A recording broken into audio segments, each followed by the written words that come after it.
प्यारे बच्चों, आज हम अध्ययन करेंगे कक्षा 6 पाठ 3 नादान दोस्त। यह एक कहानी है जिसके लेखक हैं मुंशी प्रेमचंद। तो इस कहानी में दो बच्चे हैं, दो भाई बहन हैं। उनके बारे में इसमें बताया गया है। वह एक चिड़िया को देखते हैं और उस चिड़िया को उसकी देखभाल किस प्रकार से करते हैं, इस कहानी में बताया गया है। तो चलिए स्टार्ट करते हैं। सभी बच्चे ध्यान से सुने। केशव के घर कार्निस के ऊपर एक चिड़िया ने अंडे दिए थे। केशव और उसकी बहन श्यामा दोनों बड़े ध्यान से चिड़िया को वहां आते जाते देखा करते। सवेरे दोनों आंखें मलते कार्निस के सामने पहुंच जाते और चिड़ा और चिड़िया दोनों को वहां बैठा पाते। उनको देखने में दोनों बच्चों को न मालूम क्या मज़ा मिलता। दूध और जलेबी की सुध भी न रहती थी। दोनों के दिल में तरह तरह के सवाल उठते। अंडे कितने बड़े होंगे, किस रंग के होंगे, कितने होंगे, क्या खाते होंगे, उनमें से बच्चे किस तरह निकल आएंगे, बच्चों के पर कैसे निकलेंगे, घोंसला कैसा है। लेकिन इन बातों का जवाब देने वाला कोई नहीं। न अम्मा को घर के काम धंधों से फुर्सत थी, न बाबूजी को पढ़ने लिखने से। दोनों बच्चे आपस ही में सवाल जवाब करके अपने दिल को तसल्ली दे लिया करते थे। तो दो बच्चे हैं, केशव और श्यामा। और उनके घर के जो कार्निस है, कार्निस का अर्थ है छत के नीचे एक स्लिप जैसा होता है छोटा सा, उसे जिसे कार्निस कहते हैं। तो उनके घर के में एक कार्निस था, उसके ऊपर चिड़ा और चिड़िया थी और चिड़िया के उसमें अंडे थे।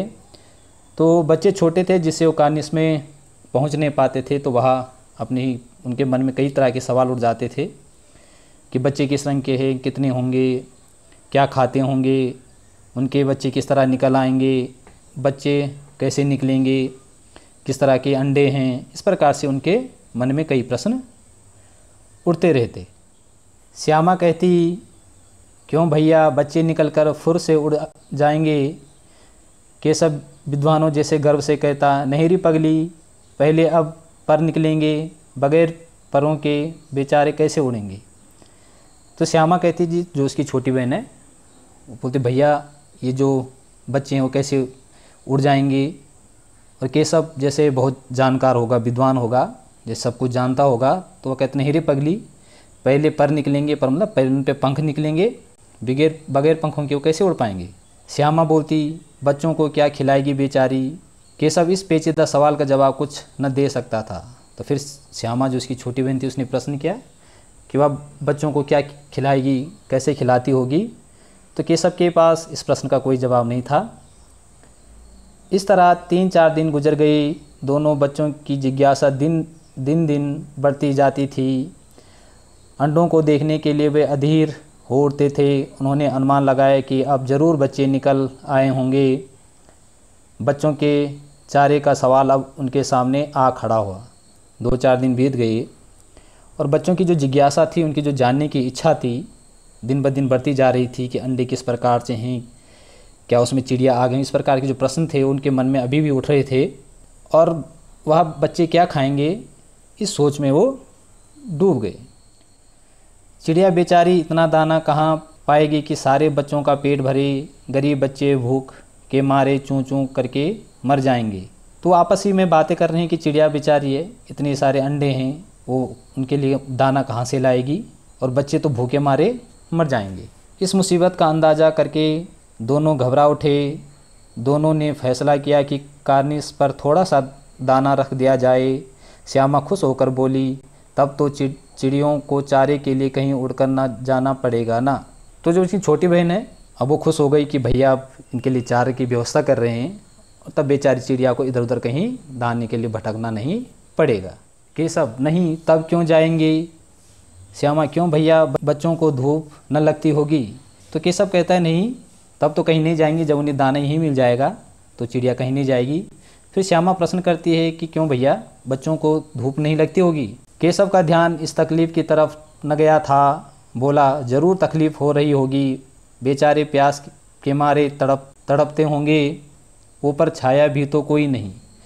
तो केशव के मन में कई तरह के प्रश्न थे और इस प्रश्न की तरफ उसका ध्यान नहीं गया कि हाँ वास्तव में उनको धूप भी लग रही होगी और प्यास के मारे भी तड़पते होंगे और उनके ऊपर तो कोई छाया भी नहीं है। आखिर यही फैसला हुआ कि घोंसले के ऊपर कपड़े की छत बना देनी चाहिए।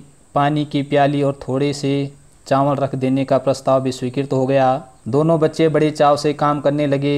श्यामा माँ की आंख बचाकर मटके से चावल निकाल लाई। केशव के पत्थर की प्याली का तेल चुपके से ज़मीन पर गिरा दिया और उसे खुशबू साफ करके उसमें पानी भरा। तो अब वो उन चिड़िया के बच्चों के लिए उनको सोचने लगेंगे इनकी रहने के लिए किस प्रकार से इनको दाना दिया जाए, धूप से इनको किस प्रकार से बचाया जाए। वो अपने अपने काम में लग गए। अब चांदनी के लिए कपड़ा कहाँ से आए, फिर ऊपर बगैर छड़ियों के कपड़ा ठहरेगा कैसे और छड़ियाँ खड़ी होंगी कैसे। केशव बड़ी देर तक इसी अधेड़ बुन में रहा। आखिरकार उसने यह मुश्किल भी हल कर दी। श्यामा से बोला, जाकर कूड़ा फेंकने वाली टोकरी उठा लाओ, अम्मा जी को मत दिखाना। श्यामा, वह तो बीच से फटी हुई है, उसमें से धूप न जाएगी। केशव ने झुंझला कर कहा, तू टोकरी तो ला, मैं उसका सुराख बंद करने की कोई हिकमत निकालूंगा।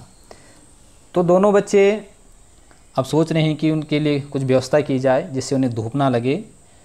और केशव अपनी बहन को फिर टोकरी के लिए भेजता है कि क्यों ना उनकी छाया के लिए टोकरी उसके लिए रखी जाए जिससे वो धूप से बच जाएं। श्यामा दौड़कर टोकरी उठा लाई।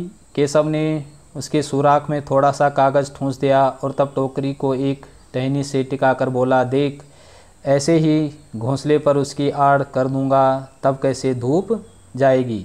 श्यामा ने दिल में सोचा, भैया कितनी चालाक है।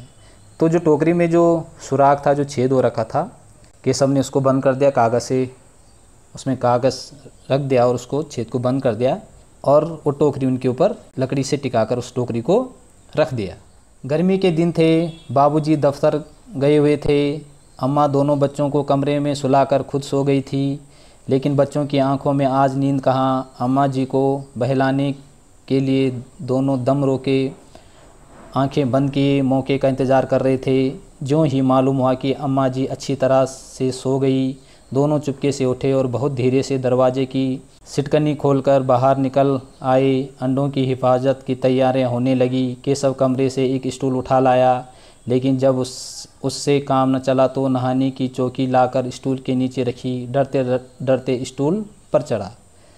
तो गर्मी के दिन थे, उनके पिताजी दफ्तर गए हुए थे और माँ बच्चों को सुलाकर चली गई, लेकिन उन्हें नींद कहाँ आनी थी। उनका ध्यान तो उन चिड़ा और चिड़िया के अंडों पर लगा हुआ था और वो उन व्यवस्था में लग गई कि इस प्रकार से चिड़िया को दाना दिया जाए, उन अंडों की देखभाल की जाए।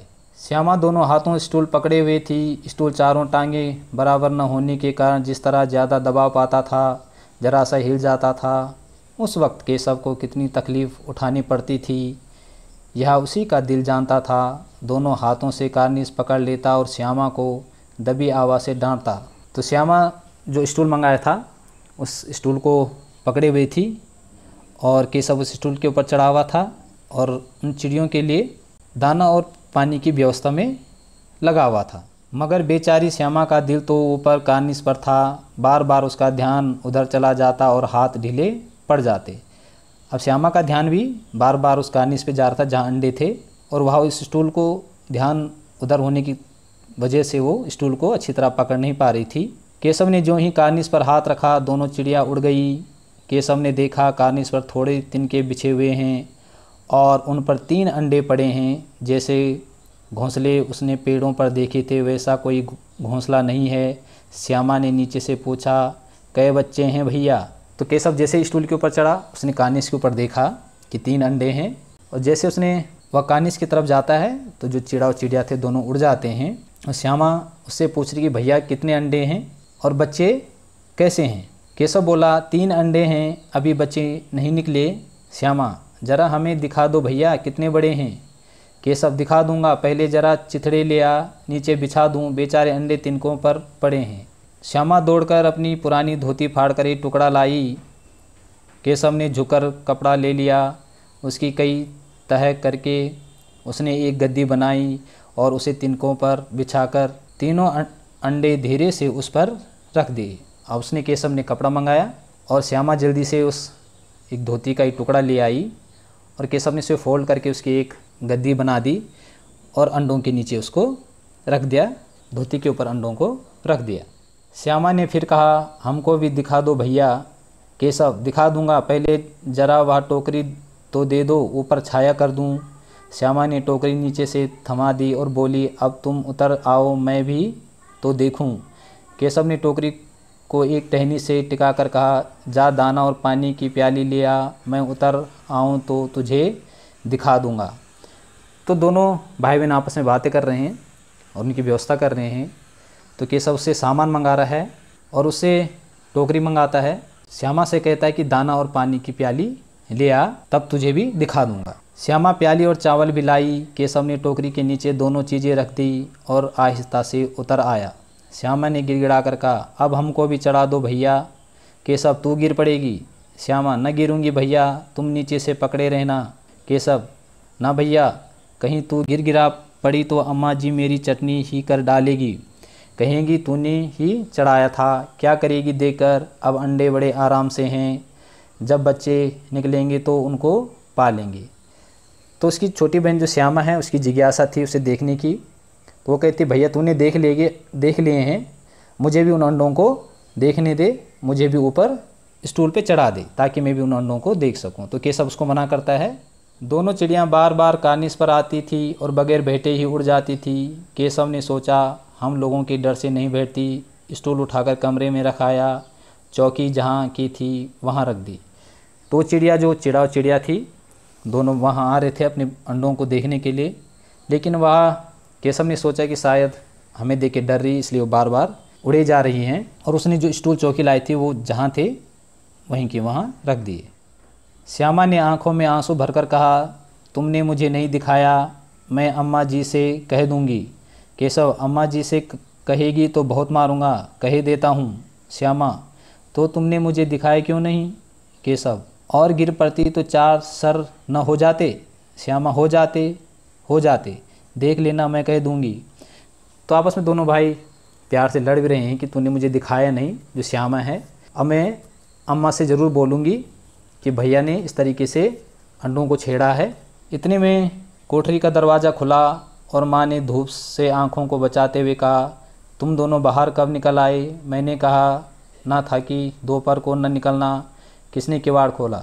दोनों आपस में बातें कर रहे थे। तो इतने में उनकी अम्मा आ गई। अम्मा ने कहा, मैंने तुम्हें सुलाया था, तुम दोनों बाहर क्यों निकले। किवाड़ केशव ने खोला था, लेकिन श्यामा ने माँ से यह बात नहीं कही। उसे डर लगा कि भैया पिट जाएंगे। केशव दिल में कांप रहा था कि कहीं श्यामा कह न दे अंडे न दिखाए थे। इससे अब उसको श्यामा पर विश्वास न था। श्यामा सिर्फ मोहब्बत के मारे चुप थी, या इस कसूर में हिस्सेदार होने की वजह से इसका फैसला नहीं किया जा सकता। श्यामा शायद दोनों ही बातें थी। तो इतने में उनकी अम्मा आ गई। तो अम्मा के पूछने पर कि तुम बाहर क्यों आए, तो दोनों डर गए, दोनों बच्चे डर गए कहीं अम्मा को पता न चल जाए, और केशव भी डर रहा कहीं श्यामा बता न दे। और श्यामा ने अपने भैया से बहुत प्यार करती थी, तो इसलिए उसने अपने भैया को, अपनी अम्मा को नहीं बताया। माँ ने दोनों को डांट डपट कर फिर कमरे में बंद कर दिया और आप धीरे धीरे उन्हें पंखा झलने लगी। अभी सिर्फ 2 बजे थे, बाहर तेज़ लू चल रही थी। अब दोनों बच्चों को नींद आ गई थी। तो माँ ने उनको डांटा कि धूप में तुम बाहर क्या कर रहे हो। फिर उनको सुला दिया और उनको पंखा करने लगी और दोनों बच्चे सो गए। 4 बजे यकायक श्यामा की नींद खुली, किवाड़ खुले हुए थे। वह दौड़ी हुई कार्निस के पास आई और ऊपर की तरफ ताकने लगी।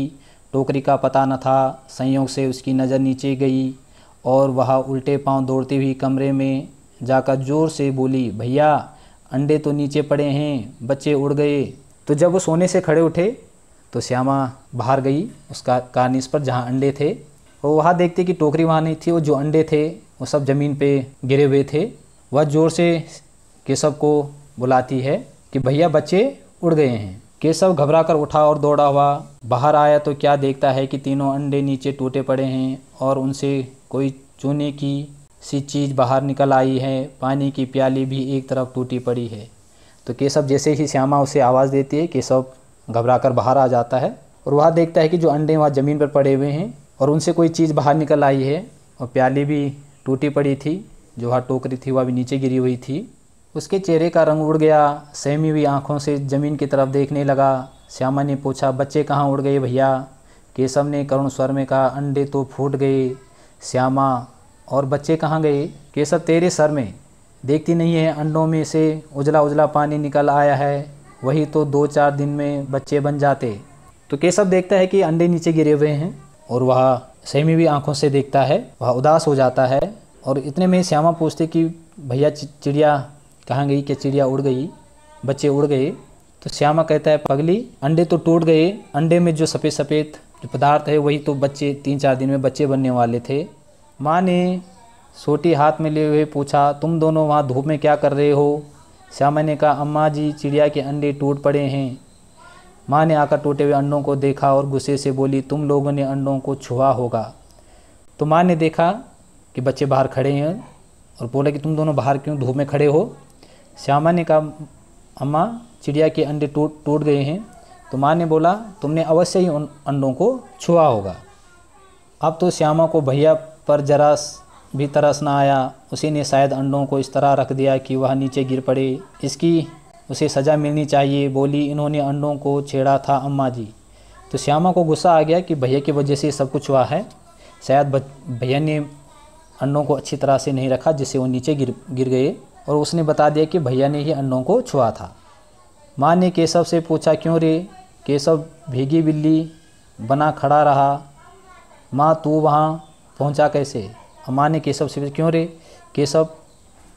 तो केशव चुपचाप खड़ा हो गया। माँ ने पूछा, तू इतनी दूर इतनी ऊंचाई पे पहुँचा कैसे? श्यामा चौकी पर स्टूल रखकर चढ़े, अम्मा जी। केशव, तू स्टूल थामे नहीं खड़ी थी। श्यामा, तुम्ही ने तो कहा था।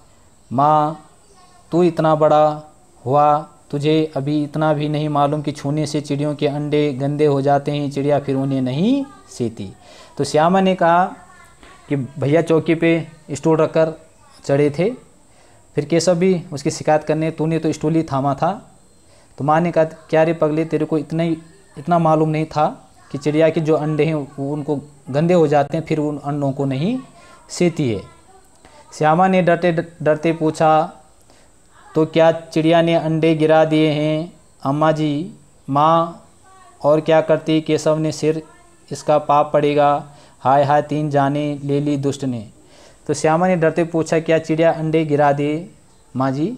तो माँ बोली, और क्या करती? केशव के सिर, इसका पाप पड़ेगा। अब उसने अपने अंडों को नीचे गिरा दिया और इसका पाप केशव को लगेगा। केशव रोनी सूरत बनाकर बोला, मैंने तो सिर्फ अंडों को गद्दी पर रख दिया था अम्मा जी। माँ को हंसी आ गई, मगर केशव को कई दिनों तक अपनी गलती पर अफसोस होता रहा। अंडों की हिफाजत करने के जोग में उसने उसका सत्यानाश कर डाला, इसे याद कर वह कभी कभी रो पड़ता था। तो केशव रोनी सूरत बना दी, उसका मुंह उतर गया। उसने अपनी माँ से, मैंने तो सिर्फ अंडों के लिए उनकी हिफाजत की थी, उनके लिए गद्दी रखी थी और धूप छाए से बचने के लिए उनकी व्यवस्था की थी। माँ को बच्चे की इस नादानी पे हंसी आ गई, लेकिन केशव को कई दिनों तक अपनी गलती पर पश्चाताप होता रहा कि उसने अंडों की देखभाल की बजाय उनका सत्यानाश कर डाला, जिसके कारण वो अंडे टूट गए। दोनों चिड़िया वहाँ फिर न दिखाई दी। तो प्यारे बच्चों, आज हमने अध्ययन किया नादान दोस्त, जिसमें 2 भाई बहनों की कहानी थी, किस प्रकार से वो बच्चों की अंडों की हिफाजत करते हैं, लेकिन उनकी नादानी के कारण वह अंडे टूट जाते हैं, जिसका केशव को बड़ा अफसोस होता है अपनी गलती पर। तो सभी बच्चे इस पाठ को पढ़ने का अभ्यास भी करेंगे।